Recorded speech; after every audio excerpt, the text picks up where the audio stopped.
É a sequência de Mateus e hoje nós vamos ler, depois de termos deixado o capítulo 1, após 7 encontros no capítulo 1, na genealogia de Jesus, no significado dela, na quebra de todas as maldições, de tudo isso.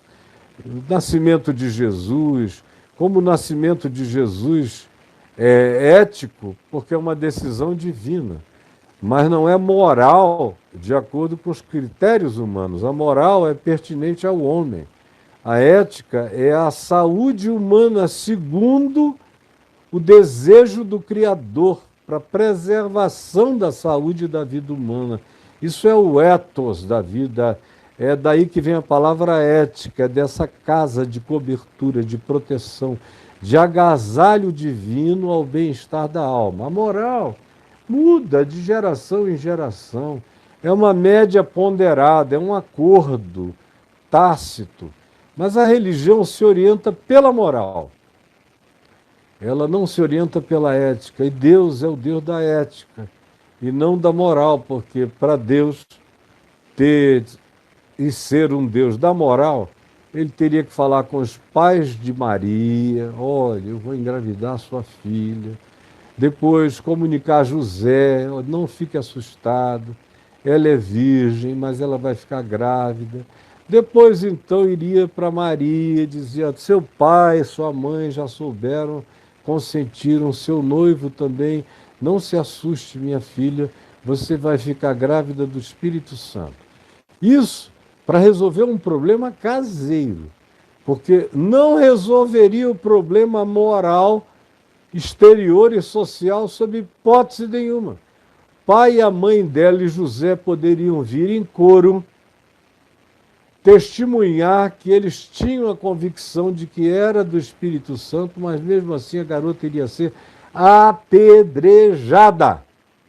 Apedrejada na vila de Nazaré, pelos mesmos que depois não suportaram Jesus dizer, em Lucas 4, na sinagoga de Nazaré, citando Isaías 61, dizer: hoje essa escritura acabou de se cumprir em mim.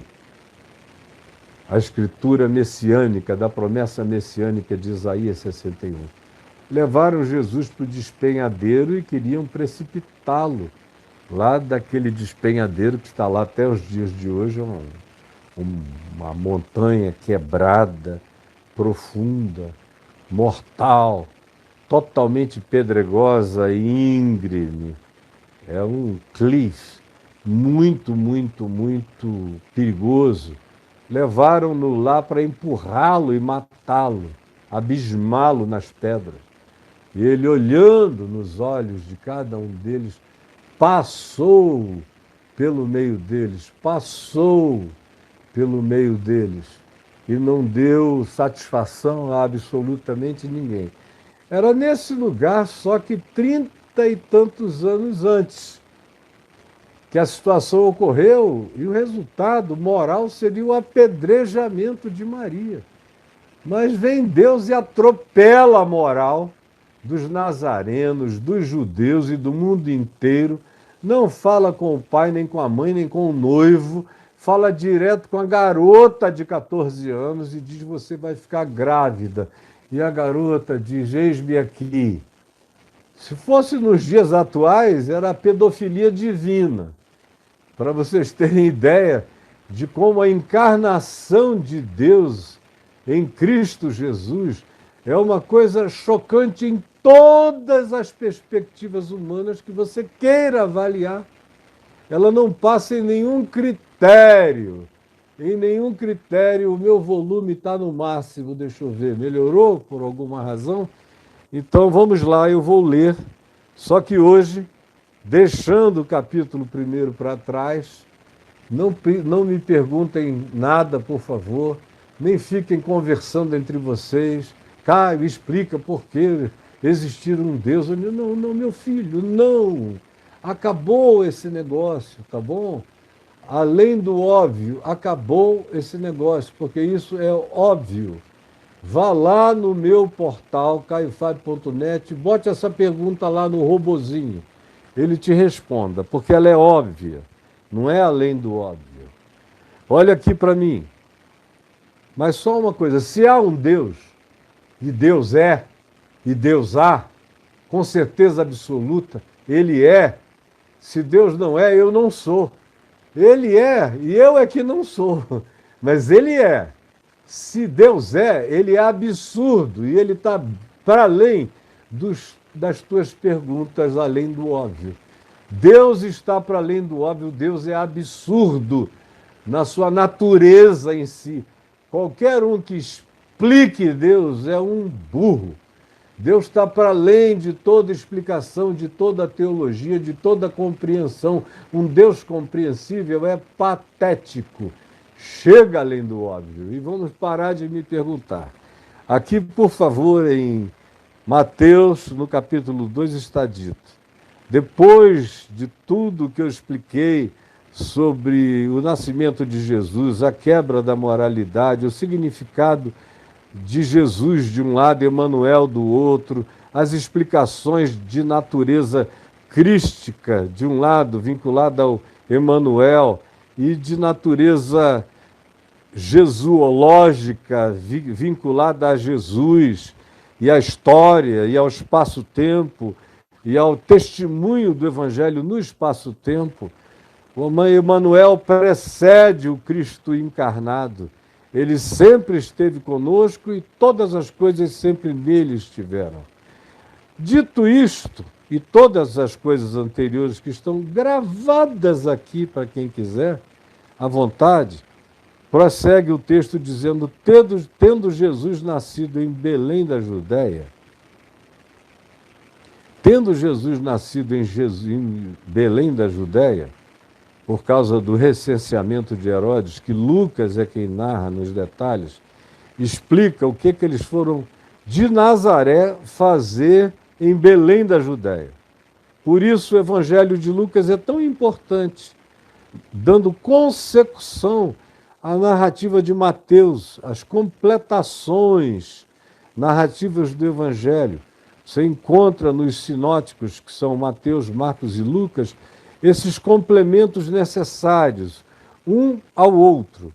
E aqui diz: tendo Jesus nascido em Belém da Judéia, por causa do recenseamento do imperador César Augusto, e isso aconteceu nos dias de Herodes o Grande, que tinha começado a reinar há 46 anos em Israel, como uma mão estendida do Império Romano, fazendo a vontade do invasor e do dominador tirânico da terra, que eram os romanos. Eis que naquele tempo de Herodes, perverso, que matou filhos, matou a mulher que amava com ciúme de que da genealogia dela suscitasse-se um descendente de Herodes que não fosse a continuidade dele mesmo ou de algum filho que só na véspera da morte dele ele indicasse.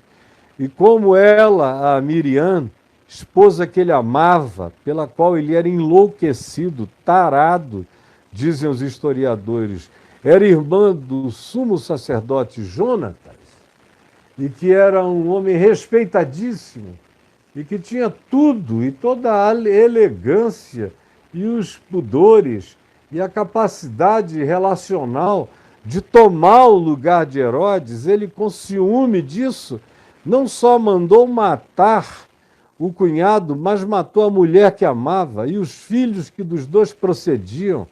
Era um indivíduo absolutamente sem alma, um sociopata, psicopata, indescritivelmente horroroso, um dos seres mais verminosos da história de Israel. Esse Herodes, e conquanto fosse um indivíduo misto, ele era um idumeu, vinha da Idumeia, tinha pais mistos.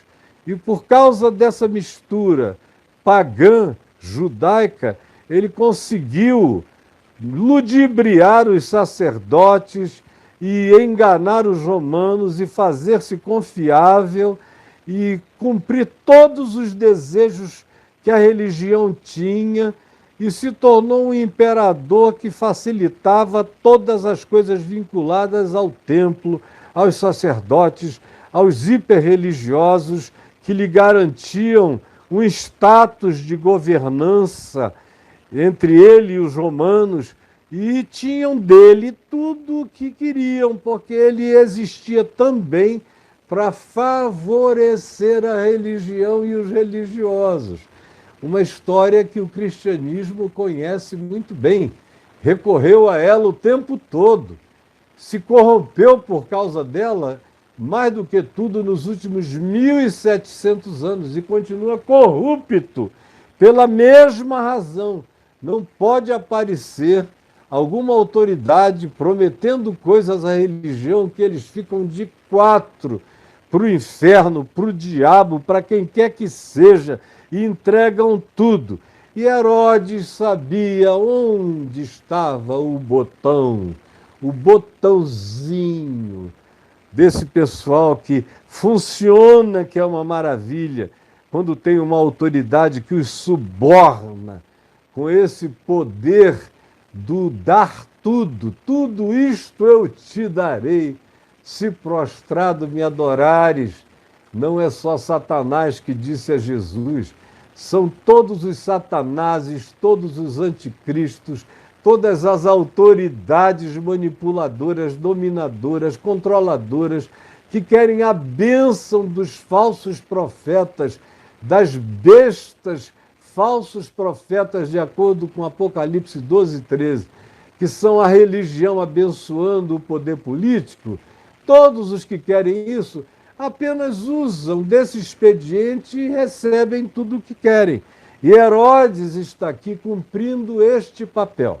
Então vejam, então nos dias do grande rei Herodes, vieram alguns magos do Oriente, não se diz de que lugar no Oriente, mas eles vieram do Oriente a Jerusalém, uma viagem longa, no mínimo. Eles estavam vindo da Pérsia, ou onde hoje é o Iêmen, aquela região do Golfo Pérsico, ou de regiões como o Iraque, e provavelmente não tenham vindo de um único lugar. Pode ter sido gente que viu a mesma coisa e se encontrou na saída do caminho, andando, olhando para o mesmo sinal celestial. Eventualmente eles se encontraram, fizeram a sua convergência de caminhos lá na origem, no chamado Oriente, portanto, para além do Oriente Médio, para além de Israel, para além do Líbano, para além da Síria. E eram pessoas que estavam vindo de regiões distantes, como a Pérsia Antiga, essa região do Golfo Pérsico e as beiradas do Iraque, da antiga Mesopotâmia, dessas regiões cultas em astronomia astrológica, porque no passado, naqueles dias, astronomia e astrologia eram a mesma coisa e eram consideradas ciências, a mesma e única ciência. Os mesmos que estudavam os astros para ver quando passavam, os posicionamentos, as marcações, os monumentos que os construíam em alinhamento perfeito até os nossos dias, com solstício de inverno, de verão, solstícios que anunciavam todas as estações, as chuvas, as monções, as primaveras, os verões, tudo nos alinhamentos, que hoje em dia a gente sabe, inclusive a Terra inteira obedece todos os alinhamentos que você encontra na região do Oriente Médio. Você encontra no mesmo alinhamento exato aqui na América do Sul, entre os povos da antiguidade da América do Sul, da antiguidade pré-indígena da América do Norte, da Europa pré-europeia e de todos os outros lugares do mundo. Eles estão encontrando esses alinhamentos até nas cidades que foram alagadas pelo dilúvio, que estão sendo achadas debaixo dos mares planetários, todas obedecendo o mesmo alinhamento que decorria do estudo dos astros e da eleição dos principais astros de cada povo e de cada lugar. E havia 4 ou 5 constelações que eram as prediletas, embora já houvesse a divisão dos 12 representantes dos signos do zodíaco conforme os meses do ano, que tiveram mudança de calendários lunares para calendários solares, de acordo com a cultura, com o tempo, com a geração, com tudo isso, mas marcando todos entre a mesma coisa, entre 28 dias e 30 dias de duração, com as variações que eles sempre conheceram e que nós conhecemos também. Então, feito esse introito para falar desses homens especialistas em astronomia astrológica, que vieram desse Oriente não designado, mas cuja cobertura geográfica a gente consegue identificar hoje, nos nossos dias, com muita possibilidade de serem os lugares que eu já mencionei, e eles chegaram a Jerusalém. E chegando em Jerusalém, perguntavam, foram entrando na cidade, devem ter entrado pela porta principal, pela porta dourada, vieram pelo Monte das Oliveiras, subiram as escadarias e entraram na esplanada do templo, onde o povo se reunia aos borbotões e começaram a perguntar, escuta, aonde é que vai nascer? Ou aonde está, onde será? Onde está o recém-nascido rei dos judeus? Porque eles tinham já certeza de que o tempo tinha se cumprido. Que pelos sinais, pelo sinal que eles tiveram nos céus, que eles chamavam de uma estrela, que podia ser qualquer coisa, porque era só a impressão deles, era tão diferente que eles sabiam que não era uma estrela do zodíaco.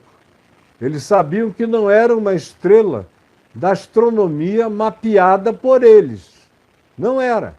Era uma coisa nova.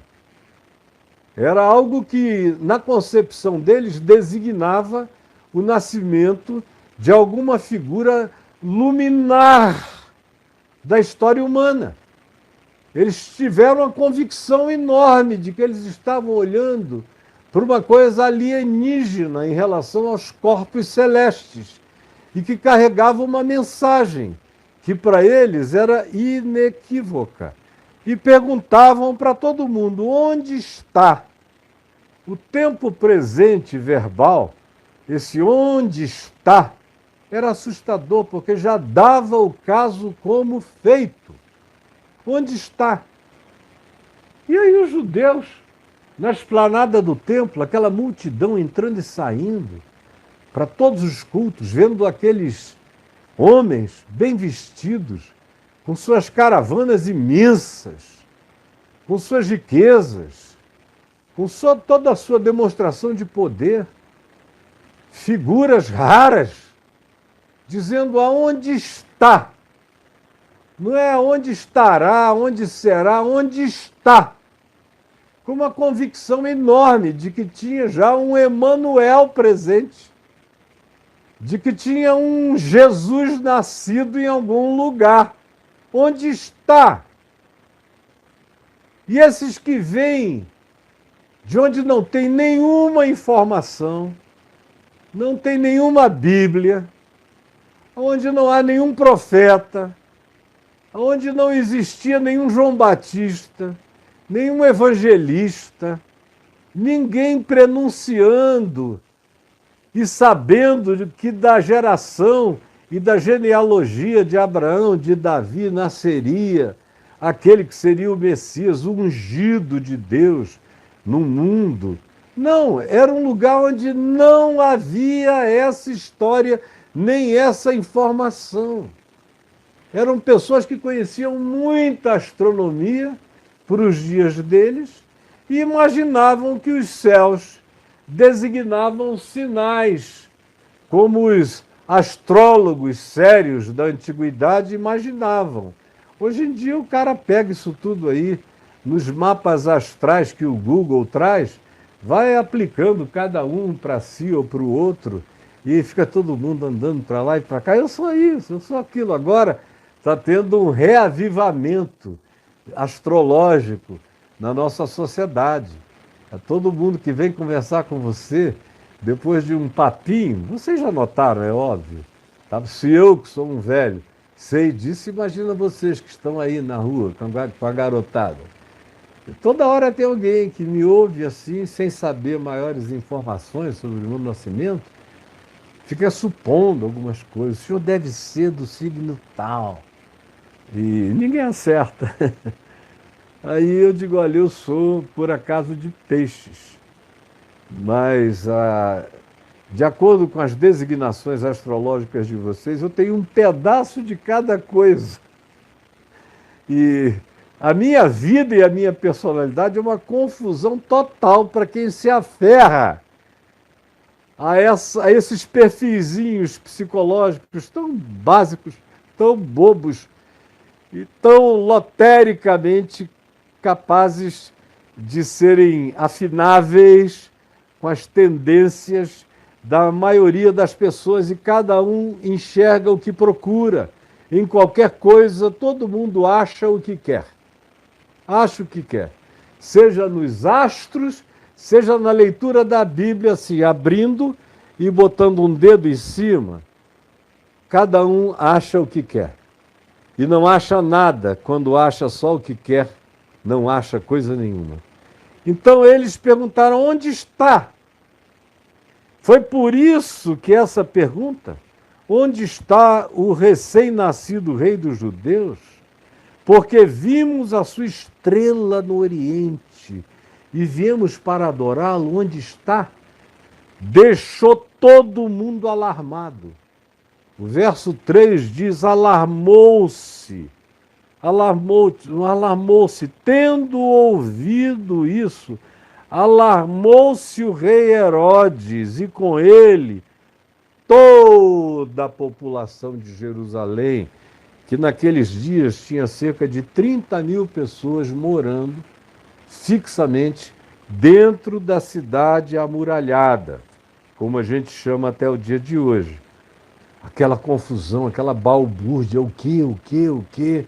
Fora os que vinham de longe para adorar no templo, em outras aldeias e cidades de Dan, Berseba, em Israel. Aquilo correu, o quê? Chegou logo no palácio de Herodes, ali dentro, na cidade. Ele devia estar em Jerusalém, ou no máximo ali do lado, em algum dos seus palácios, como era o caso do Heródion, que estava a 4 quilômetros de Jerusalém, um palácio para se ficar em algumas estações do ano, porque era mais confortável estar no Heródion ou em Massada, no meio do deserto, dependendo da estação do ano, do que na friaca de Jerusalém, que no inverno era gelada e nevava, e neva muito, até o dia de hoje.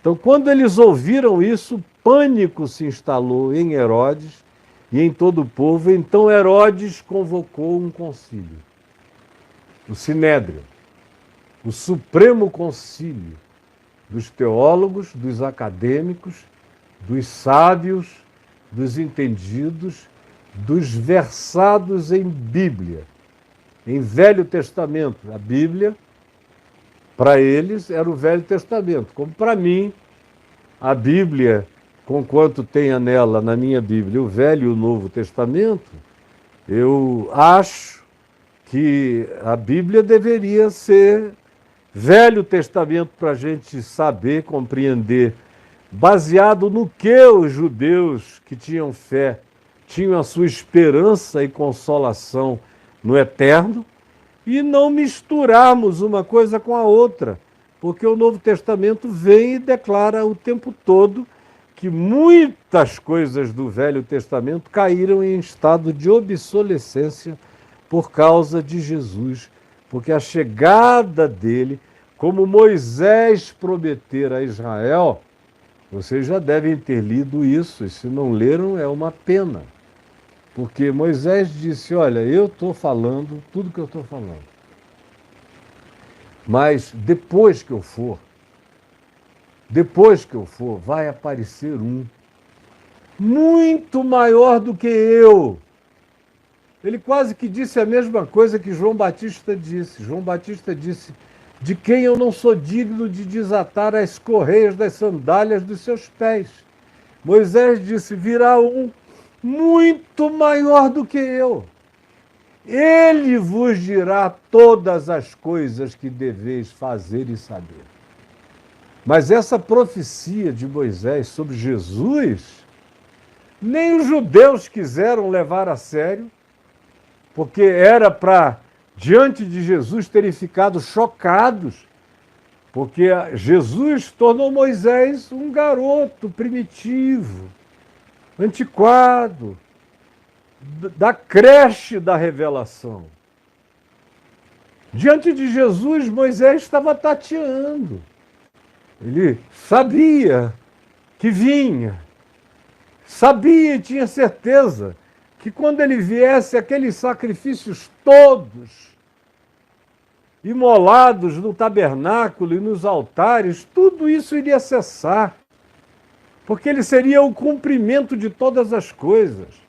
Não haveria mais necessidade nem de templo, nem de tabernáculo, nem de arca da aliança, nem das tábuas da lei, nem das porções do maná, nem da vara de Arão dentro da arca, porque o sacerdócio não seria mais o de Arão.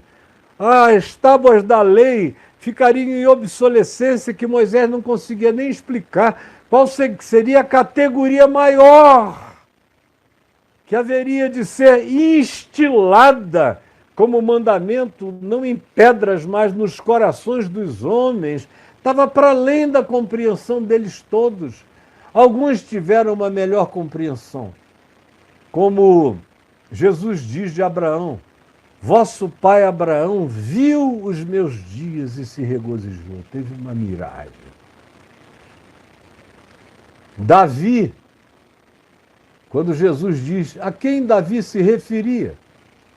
Quando diz nos Salmos, disse o Senhor, Deus, Javé, Iavé, disse o Senhor, ao meu Senhor. Quem é aquele que é meu Senhor, é Senhor do Davi, e Davi não deixa de estar sob o senhorio de alguém que ele chama de Senhor? Quem é esse? Diz Davi. Jesus pergunta a quem se referia Davi, quando disse o Senhor Deus, ao meu Senhor, assenta-te à minha direita até que eu ponha todos os teus inimigos por estrado dos teus pés. A quem se referia ele? E aí eles disseram, a gente não sabe. Claro que sabiam que era o Messias. E Jesus disse, também eu não vou responder a vocês coisa nenhuma, a menos que vocês me respondam a pergunta que eu fiz e tchau. Sem respostas para vocês. Quem quiser aprenda. Tchau. Não vou mais responder. Chega. Já respondi demais e vocês não querem aprender. Vocês só querem o pretexto do questionamento para interromper o ensinamento e o processo de aprendizagem. Porque o coração de vocês é duro, é empedernido. Esse é o critério que Jesus usa. E aí, quando vem essa notícia que os magos do Oriente trouxeram, Herodes chama um concílio dos melhores de Israel e diz, escuta, chegaram uns homens aqui do Oriente, homens poderosos, ricos, com uma certeza horrorosa de que nasceu o rei dos judeus. Onde é esse lugar? A Escritura fala disso. Onde é este lugar? E ele perguntou aos principais sacerdotes, a todos os que ministravam os principais ofícios no templo, aos doutores da lei, aos escribas do povo, aos entendidos aos quais o povo recorria, os rabinos cultos, e indagava deles onde o Cristo deveria nascer. Herodes sabia que o rei dos judeus seria o Cristo. Herodes sabia. Seria o ungido, o Cristo. Onde é que o Cristo deve nascer? Vocês vejam como a intenção desse cara nunca teve um milésimo de segundo de bondade. O desejo dele era saber onde o Cristo. Não é um sucessor meu, não é um concorrente político, não é nada disso, é o Cristo. Onde ele vai nascer. Porque a intenção dele era ir lá matá-lo, matar Deus em Cristo. Vocês vejam como a síndrome luciferiana do poder político, do poder do dinheiro, da fama, do domínio, do despotismo, da convergência absoluta de controle para um só. Como essas coisas relativizam tudo, até Deus, no coração de qualquer um. Não é à toa que o diabo disse a Jesus: tudo isso eu te darei se prostrado me adorares. Porque é um negócio quase impossível do sujeito não se dobrar.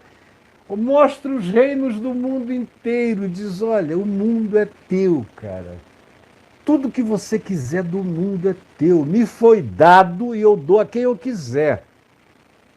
Me foi dado, me foi transferido pelo livre-arbítrio humano, nas escolhas dos humanos, eles me entregaram o poder. Quem governa esse mundo sou eu, e ele não estava mentindo. Era com Jesus que ele estava falando. Tudo me foi dado e eu dou a quem eu quiser. Curva-te e me adora.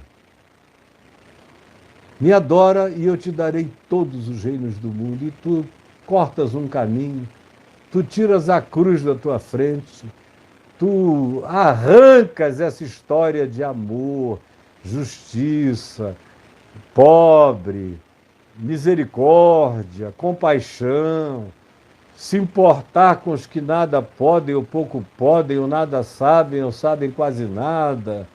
Tudo isso é bobagem. Se você me adorar, eu te coloco no trono do poder e você governa, e esse atalho não tem preço e é meu. E vem o próprio Jesus e confirma isso. Antes de ser entregue às autoridades do templo, lá no jardim do Getsêmani, antes de ser levado para a casa do sumo sacerdote Caifás, ele diz: aí vem o príncipe deste mundo. O príncipe deste mundo, que é o diabo, e ele nada tem em mim. Ele nunca encontrou nenhuma vantagem, não há um pedacinho de eu em mim que tenha negociado com ele coisa alguma. Ele nada tem em mim. Eu sou o único homem andando pela terra em quem ele não tem nenhuma unha, nenhum pedaço de nada. Não tem nenhuma cabeça de ponte, por mais discreta, por mais inconsciente, por mais irreconhecida que seja para o próprio indivíduo. Não tem ninguém em quem ele não tenha uma patinha, um pedacinho. É por isso que ele governa, ele é o príncipe deste mundo. Agora, em mim, ele nada tem em mim. E só houve um, e só há um, que pode dizer isso. Ele, o diabo, as hostes e as civilizações malignas e os entes, principados, potestades, soberanias, tronos, poderes, em toda a cosmogenia bíblica, feita de múltiplas dimensões e seres e poderes que a gente chama de anjo, arcanjo, querubim, serafim e outras coisas, mas são só apelidos semíticos e bíblicos. Cada povo tem suas nomenclaturas para designar essas criaturas, porque elas são criaturas que foram criadas antes, muito antes dos humanos e da própria vida na Terra, nos pré-existem com muita largueza absoluta. Pois bem, conforme diz Provérbios 8, eles alegremente cantavam antes de qualquer rebelião universal ou cósmica, louvando o Criador por toda a sua criação cósmica e transcósmica, adorando. Pois bem, esse ente que veio a ser apelidado de o adversário, Satanás, de o opositor, o antagonista, Satanás, diabolos, diabo, o divisor, o que racha, o que quebra, o que partidariza, o que divide, o que separa, é o diabolos. Essas criaturas que são de natureza angelical, de outra dimensão, não foram criados com os humanos, são muito anteriores à presença dos humanoides na Terra e muito anteriores à presença do Homo sapiens sapiens e de todas as criaturas vivas e de todos os vegetais planetários, antes da existência da Terra e da Lua. Muitas dessas criaturas estavam aí nas próprias crises universais. Quando o homem é criado, já há demônios, já há diabos, já há malignidade, já existem todas essas realidades, essas hostes da relatividade universal. Desde Gênesis, no capítulo 1 para frente, a gente fica sabendo disso. Então, Jesus o designa como príncipe deste mundo e não nega que os poderes deste mundo estão subservientemente colocados à disposição dele. Todos eles. O Evangelho é assim e o Novo Testamento é assim. Paulo, mais do que ninguém, sabia disso. E o apóstolo João diz: esse mundo está cheio de anticristos, dentro da igreja e fora da igreja, cheio. Um dia haverá um super anticristo. Mas enquanto isso está lotado. Nos dias de João estava lotado. Nunca não houve anticristos na Terra. Caim era um anticristo, Nironde era um anticristo, os poderosos da antiguidade eram anticristos, os anjos que possuíram as filhas dos anjos eram anticristos, que geraram com elas seres bárbaros que ensinaram tanto ciências avançadíssimas como as piores perversões humanas, como canibalismo, como hibridizações, fizeram engenharia genética. Diz o livro de Gênesis, no capítulo 6, que eles corromperam a natureza de todas as criaturas que habitavam o planeta. Então, sempre houve. Aí você vai para as grandes figuras imperiais, ou as realezas dominadoras do planeta, todos esses que tinham na sua conta milhões de pessoas mortas, anticristos. Anticristos entre os bárbaros, entre os chineses antigos, entre os japoneses, entre todas as culturas que foram afogadas no mundo antigo. Culturas anteriores, hiper, super mais desenvolvidas, que foram criadas pelos Benai Elohim e pelos seus filhos chamados de Nefilim, e com culturas angelicais e desenvolvimentos celestiais chamados por nós, que foram afogados no dilúvio, que hoje ninguém nega, porque as evidências dele estão espalhadas em volta do planeta. Quanto mais você estuda arqueologia e paleontologia, mais você passa por ele, é inegável. Pois bem, o mundo nunca não teve anticristos. Herodes é um anticristo. E os que vieram na sucessão deles eram anticristos.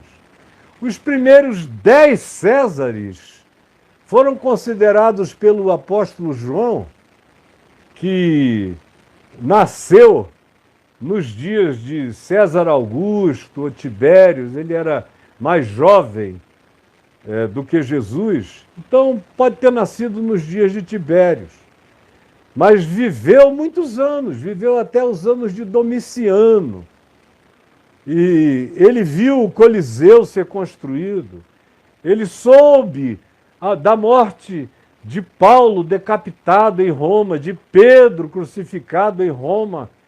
Ele teve discípulos que entraram no surto dos mártires, que queriam se entregar voluntariamente para serem mortos nos coliseus, serem comidos pelas feras, para glorificarem a Deus nessa entrega fanática. E João dizia: não, assim não, eles terão que nos pegar para nos matar, nós não vamos nos oferecer, porque nós somos gente da vida, nós somos discípulos de Jesus, que só se entregou na hora que ele quis. E enquanto isso ele ia para onde queria, saía do perigo.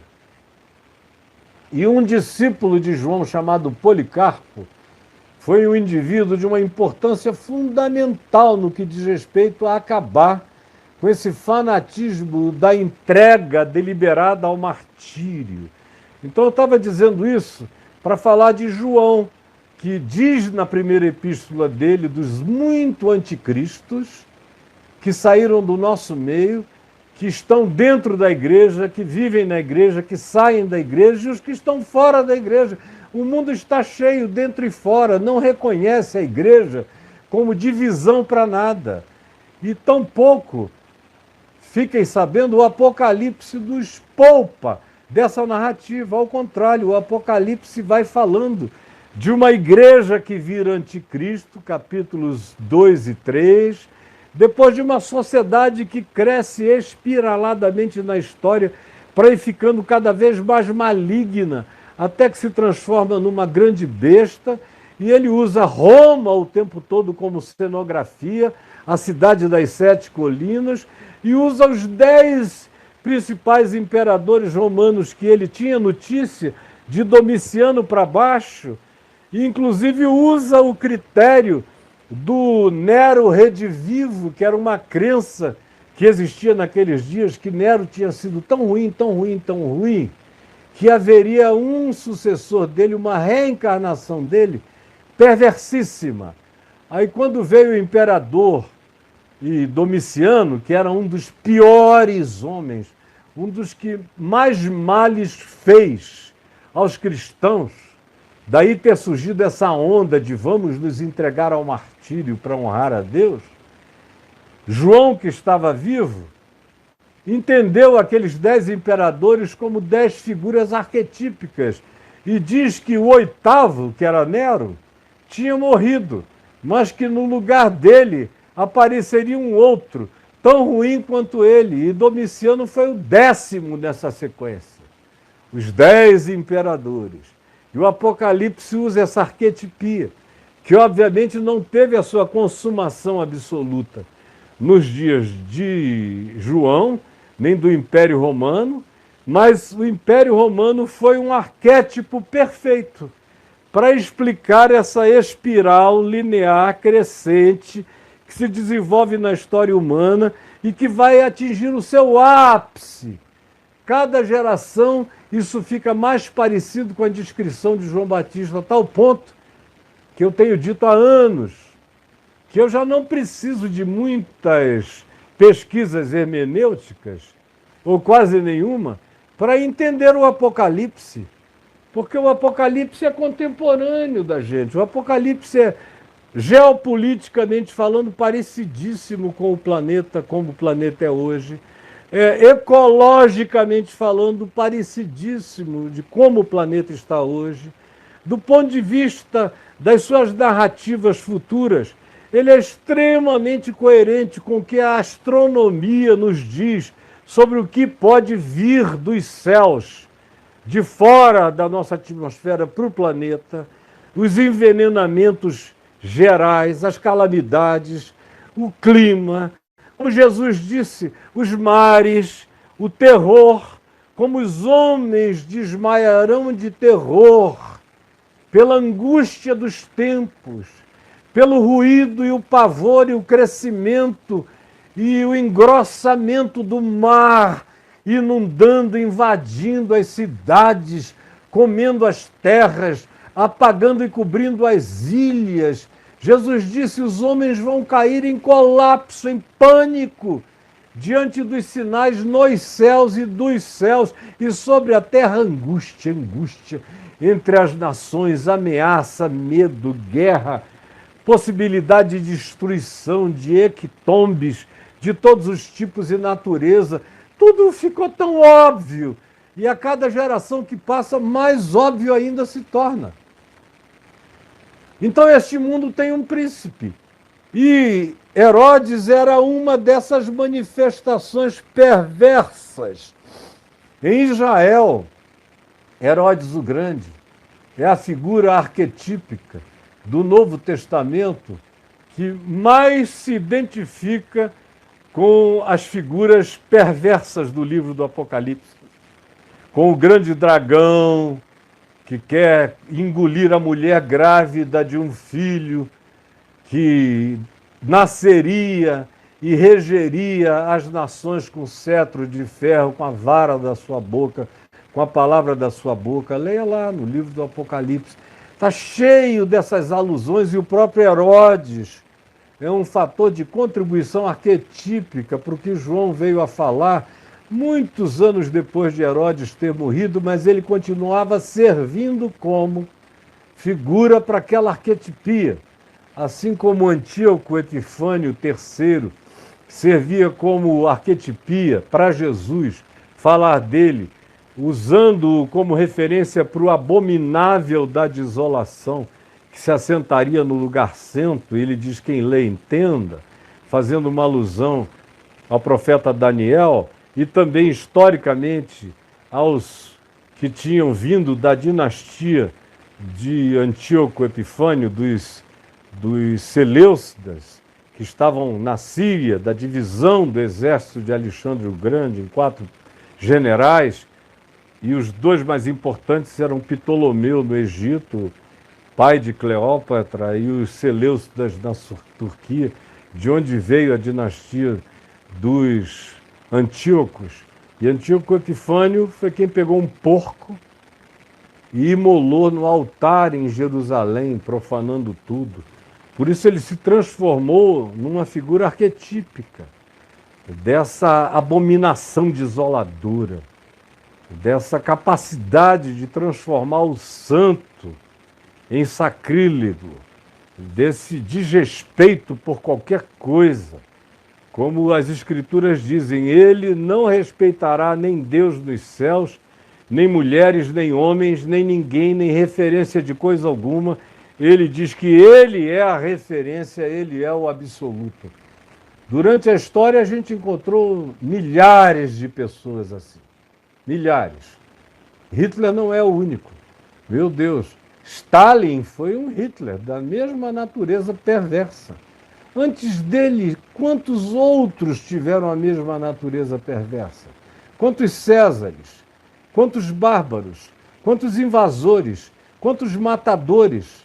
Tem figuras que às vezes a gente nem ficou sabendo exatamente na história. Mas alguns deles, a eles são creditadas a morte de mais de 50 milhões de pessoas em tempos antigos, há milênios atrás. Há milênios. Houve pessoas que conseguiram eliminar mais de 5% da população da Terra conhecida na época. Para vocês verem os malignos que já passaram pelo planeta. Então esse Herodes está aqui, no meio de um concílio, sentado com os teólogos, com os acadêmicos, com os líderes do templo, com os recolhedores de dízimo, que receberam uma convocatória deles no meio da noite e vieram para responder uma pergunta teológica, cuja resposta está em Miqueias, no capítulo 5, versos 1 e 2. E eles sabiam de cor, é óbvio. que Miqueias diria isso. Quando Herodes os perguntou onde ele deve nascer, eles disseram, em Belém, da Judéia, porque assim está escrito por intermédio do profeta Miqueias, capítulo 5, versículo 2. Se a Bíblia deles tivesse essa divisão em capítulos e versículos, eles teriam dito, para ser mais fácil achar. Está em Miqueias. E o que é que está dito? E tu, não literalmente assim como eu disse ontem. Mateus não cria no literalismo, ele cria no significado da mensagem. E a mensagem de Miqueias está exata aqui, mas não é literal como está escrito em Miqueias 5:2. Você até na sua Bíblia você compara e vê que não tem essa exatidão de transliteração, nem essa obsessão letrista, nem de inerrâncias de palavras, nem de falta delas, nem nada disso. Se o significado fosse correto, estava tudo certo, porque a palavra de Deus não é feita de letras, mas de significados e de sentidos. Está escrito, e tu, Belém, terra de Judá, não és de modo algum a menor entre os principais de Judá, porque de ti sairá o guia, o Cristo, o guia, que há de apacentar o meu povo Israel, há de apacentar. Com isto, o rei Herodes, tendo chamado secretamente os magos, reunião secreta, off absoluto, o rei com vocês, ele foi e disse o seguinte, inquiriu deles com precisão quanto tempo havia em que a estrela aparecera a primeira vez. Para que ele perguntou? Para fazer o cálculo da viagem, com uma caravana grande como aquela. Quanto tempo teriam levado desde a primeira aparição celestial desse corpo celeste inusitado até aquele dia? Era uma questão de cálculo para ver. Nasceu. Deve estar com quanto tempo? Com que idade? Ele queria assuntar para ter certeza absoluta de que ele não erraria o alvo do homicídio que ele queria praticar. Perguntou com precisão de calendário. Falem para mim, eu sei que vocês conhecem os calendários, a exatidão do tempo. E eles disseram. Então o próprio Herodes disse, então, já que é assim, vão adiante até Belém. E lhes disse, ide informar-vos.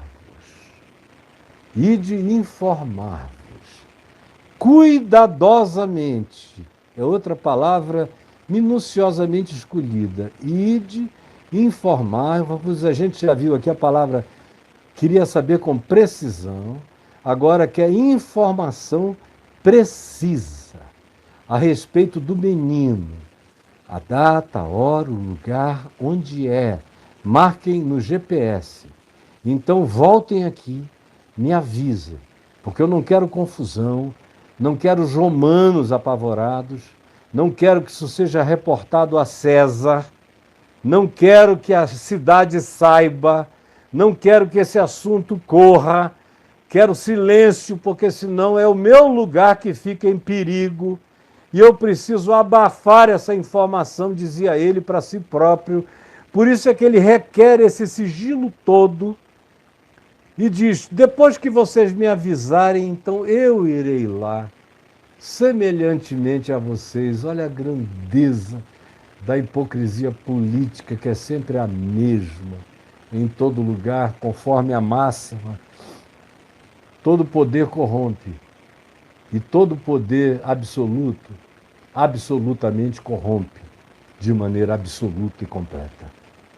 E está aqui esse ser que não tem referência de coisa alguma, que é o Senhor de todas as coisas, segundo ele, criando um estratagema, usando o conhecimento profético e a sinceridade desses gentios, desses pagãos lindos, maravilhosos e crentes, e diz, eu irei lá também adorá-lo. Depois de eles, os magos, ouvirem o rei Herodes, partiram. E Belém está ali, a 5 quilômetros de distância, 6 no máximo, dependendo do lugar da cidadezinha que você fosse naqueles dias. E eis que a estrela que eles tinham visto no Oriente, seguido todo o caminho, voltou a aparecer e os precedia, bem sobre a cabeça dele, até que, obviamente, não era uma estrela, estrela não anda assim, para e passo, seguindo os camelos, andando devagar naquele lugar, a mesma estrela. Está mais para um objeto não identificado, luminoso nos céus. Parou sobre onde estava o menino. E o menino já não estava mais na gruta, conforme Lucas nos diz. Aqui já alguns dias tinham passado. O recenseamento já tinha terminado em boa parte. José já encontraram uma casa para eles ficarem no resguardo de Maria. Então o verso 11 diz: entrando eles na casa, portanto já não mais na estrebaria, na gruta, já é uma casa. É por isso que a tradição das igrejas ortodoxas do Oriente celebram a visita dos magos a Jesus no dia 6 de janeiro, porque teoricamente ninguém sabe quando Jesus nasceu, mas especula-se de alguma coisa entre os meses de outubro e de dezembro, e aí é por isso que eles especulam que no dia 6 de janeiro Jesus teria sido visitado pelos magos que vieram do Oriente, mas é só especulação, não tem nada de concreto em coisa alguma. Todavia já era numa casa, tempo já havia transcorrido, e eles viram o menino com Maria, sua mãe, acolhido ou mamando, e prostrando-se, adoraram-no, adoraram o menino, não é adoraram-nos, não era a Maria e a Jesus, nem a José, é só um que é adorado. Não é adoraram ao menino e à sua mãe. Se fosse hoje em dia, iriam dizer, e chegando, adoraram a Maria e ao menino Jesus. Isso tudo é heresia das nossas invenções dogmáticas, criadas pelos homens no curso da história da invenção do cristianismo, mas que não tem nada a ver com o evangelho nem com a história.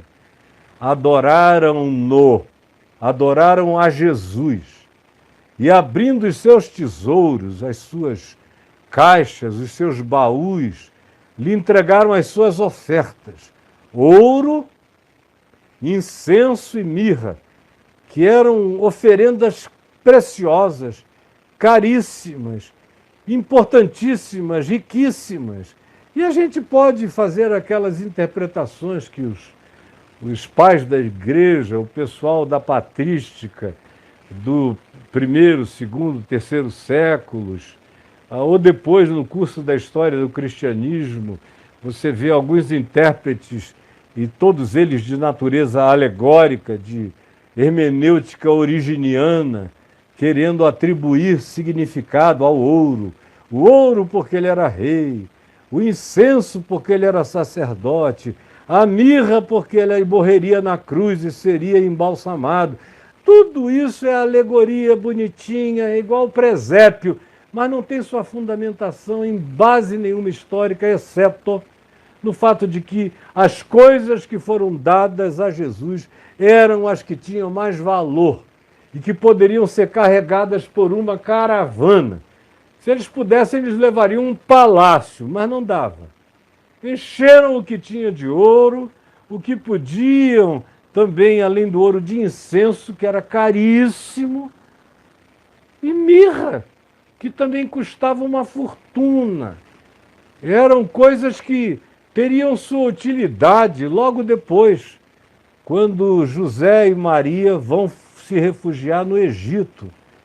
Então, em sendo isto feito, o verso 12 conclui dizendo, sendo por divina advertência, prevenidos em sonho, esses três homens, sem conhecimento de Yahvé, sem adoração no templo, sem conhecimento da Bíblia de Israel, sem saberem de nada, sem nenhuma informação. Astrônomos e astrólogos receberam divina advertência. Deus falou com eles.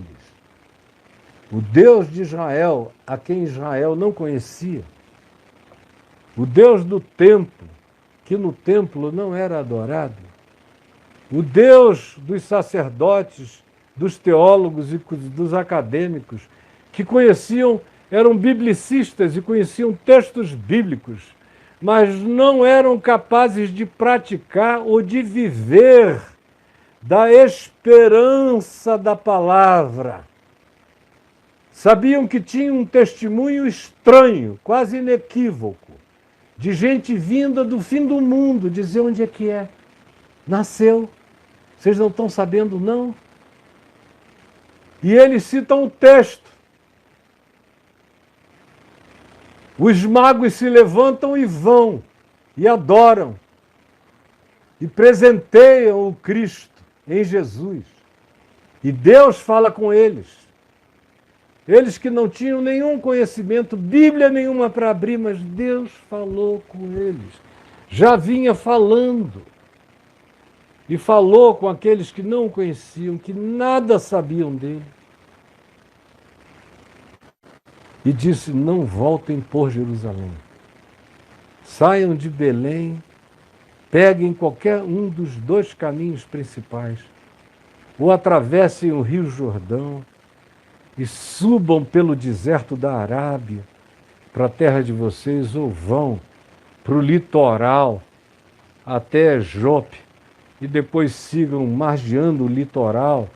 Embora, se fosse eu, teria dito a eles: vão aqui pelo deserto hoje da Jordânia, o antigo deserto da Arábia, para a terra de vocês, porque tem menos controle romano, tem menos gente, tem menos aquartelamentos, tem menos fortes, tem menos tudo isso. Vão para a terra de vocês e não olhem mais para trás e não se voltem mais para Jerusalém, porque lá é o lugar da morte. Então, aceitando a divina advertência, prevenidos em sonho, José atendeu a voz de Deus em sonho e recebeu Maria, sua mulher. Esses homens ouvem a palavra de Deus em sonho e obedecem-na, e não voltam à presença de Herodes, antes regressam para sua terra por um outro caminho. Eu vou falar amanhã e depois de manhã sobre esse outro caminho, que não passa por Jerusalém, que não passa pelos que sabem as Escrituras, mas não se levantam para praticá-las. Amanhã venha, eu quero falar a você sobre esse outro caminho e sobre o Deus que você não conhece. Você pensa em Deus habitando numa casinha que você chama de templo, ou de igreja, ou de casa de Deus, mas você não conhece o Deus que não habita em casas feitas por mãos humanas. Esse o conhecem muito melhor os que não sabem nada e frequentemente intuem tudo. Intuem, porque aqueles que leem as Escrituras ficam, como diz Paulo em 2 Coríntios 3, com a viseira de Moisés nos olhos. Paulo diz, leia em 2 Coríntios 3, ficam com uma tapadeira. Eles não enxergam mais nada. Jesus disse, tem olhos, mas não veem, ouvidos, mas não ouvem, tem coração, mas não interpretam nada, porque a alma está empedrada. Uma das coisas que mais petrificam, amortecem a compreensão e desviam o entendimento é a pressuposição arrogante de que a gente sabe o que Deus pensa. E porque, em conhecendo alguma coisinha da Bíblia, a gente possa se jactar, achando que nós somos o povo que conhece as Escrituras. E daí?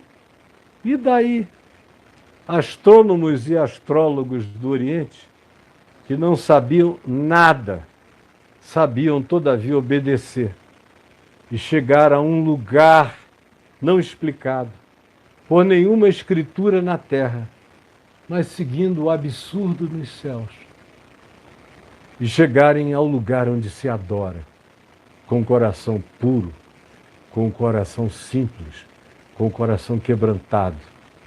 Vocês vão continuar ouvindo amanhã. Hoje foi só um introito, e eu espero que amanhã você esteja aqui e que você convide outros para estarem. Senhor, eu te peço que essa hora que nós tivemos juntos aqui não tenha sido perdida, não tenha sido vã. Ao contrário, que a tua palavra, que o entendimento, que a lógica do Espírito Santo, que a inteligência espiritual que o Espírito Santo dá a quem tem fé, a quem quer obedecer, a quem quer viver com o coração quebrantado, que essa inteligência do Espírito, que essa sabedoria do Santo visite o coração daqueles que chegaram hoje aqui sabendo nada ou quase nada, ou de qualquer um que venha me ouvir com as crenças dos magos, com a crença dos magos, porém com o discernimento daqueles que, recebendo a revelação, a acolheram do jeito que ela chegou e andaram em obediência até encontrarem o que a tua palavra prenunciou. Por favor, realize esse milagre que só não alcança o coração de quem fica empedernido, endurecido pela pressuposição do orgulho religioso de pensar que são cidadãos de Jerusalém, enquanto vivem nas trevas e morrem na escuridão, na desobediência, na ignorância e na presunção, enquanto teu Espírito se revela a quem não sabe quase nada, mas quer tudo, a quem está disposto a tudo, a percorrer o caminho até o fim e a não ter vergonha de dizer o que procura. Por favor, que essa oração seja ouvida e que os teus ministradores, os espíritos ministradores, que nós chamamos de anjos do Senhor, carreguem essa palavra e a espalhem e a gritem dos céus e fale à mente, ao coração, ao sonho, ao inconsciente, aos segredos dos homens. É o que eu te imploro, em nome de Jesus. Amém, amém.